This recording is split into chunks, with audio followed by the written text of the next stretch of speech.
So election night 2020 pretty much went the way most people thought it would. Namely, a sizable lurch to the left in voting, which is the only thing that's gone as expected in this stringy dog shit of a year. But still, the night started in the worst way imaginable thanks to One News.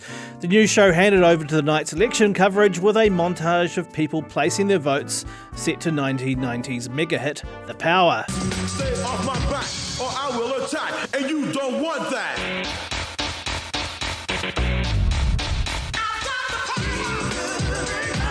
And it didn't get any better from there. News Talk ZB's livestream special was a glimpse into humanity's future where all news media is broadcast from underground bunkers designed to shield the last vestiges of humanity from nuclear fallout. Been counting them all day. One would have expected, surely, that you'd have the results. I mean the ones that came in from today. Oh, absolutely, yeah. As the night progressed, the initial numbers, which showed Labour well ahead of National, stuck fast, refusing to move like a sort of electoral deep vein thrombosis. Obviously, this is a condition contributed to by the now almost traditional appearance of Clark Gayford with a plate of barbecued protein bits. I think the reality is we tend to have quite presidential elections. Sorry, I'm just going to interrupt you then, Nikki. I feel so rude interrupting everybody, but goodness me, Wendy's got some food. Let me point you in the direction of some snapper bites, which Clark has apparently been fishing for recently, and some venison bites, which are also on this plate. He's apparently been up into the hills and shot a deer as well, so there's fish sliders and a bit of venison going on at the Ardern Gayford house. For most of us, that might be reason enough to wish an early end to this elongated election. But for some people, elections are like Christmas and finding a $20 note and an old pair of trousers all rolled into one. I really love election time. Voted early. As we say, Nick Smith's held this for a... And the definition of what is one's own is up in the air tonight. Morgan Godfrey, energised, young, motivated candidate. Fascinating contest. I really love election time. But John Campbell comes nowhere near to Paddy Gower over on 3. For Paddy, elections are like being shot out of a cannon straight into God's penis. We've got a draw, baby. Let's go. With a massive 17-vote majority. 7,189 to 7,189. That is really good. Good. Boom. Back. Whoa, hang on. Go He's back. flipped. But what is really good is the sea of red destroys National. In fact, sometimes Paddy looked like he'd been the one shot in the penis. And he's going to puff his chest out, Mr. Big Corporate Guy. Which might actually explain why the whole night seemed strangely sexual. Labor are spanking it on the party vote. Because she is getting absolutely spanked by Steph Lewis. The Nats have taken a pounding in the electorates, haven't they? But this was uncomfortable as a viewer, but not nearly as uncomfortable as it must have been for Nikki Kay over on TVNZ. She'd somehow agreed to be a panellist and spent most of the time watching the fortunes of her former party slide down the drain like the contents of a lanced boil. Here is Labor hovering at around 50, National at 26. You've lost really good people, haven't you? I mean, I guess she got a packet of Girl Guide biscuits out of it. You hang on to those.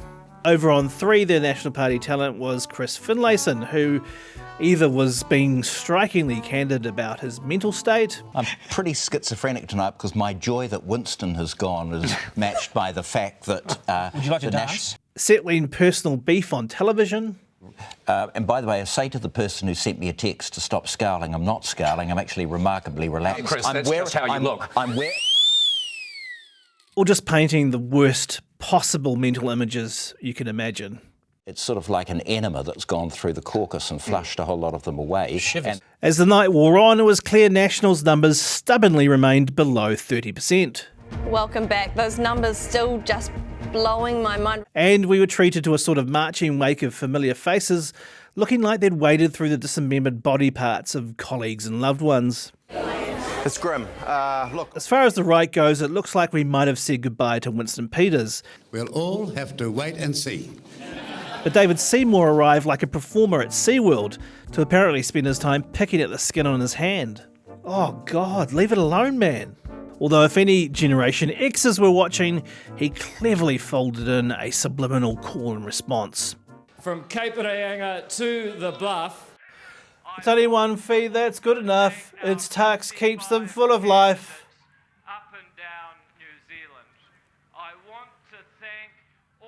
But there were times the coverage got genuinely touching, and probably the lesson of the night was that you should find yourself a partner who talks about you the way new Wairarapa Labour MP Kieran McNulty talks about his ute. I've had that ute for 15 years now, and it's done 418,000 Ks, and it's still working a charm, and I haven't had a back door for 7 years, so, I told the ute that I'd keep it as long as it keeps going, and it just keeps going, so I'm going to hold on to it. But before long, it was time to hear from Judith Collins.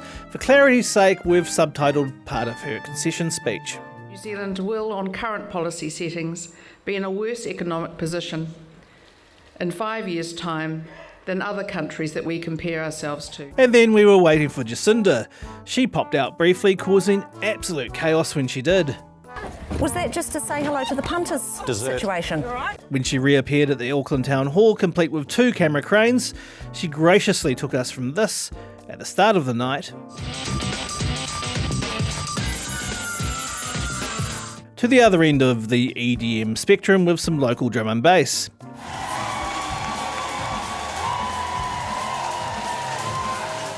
She wasted no time capitalising on the huge mandate the electorate just handed her by making a strong commitment to fiddle around the edges of society. And to those amongst you who may not have supported Labour before, we will be a party that governs for every New Zealander. And that was it.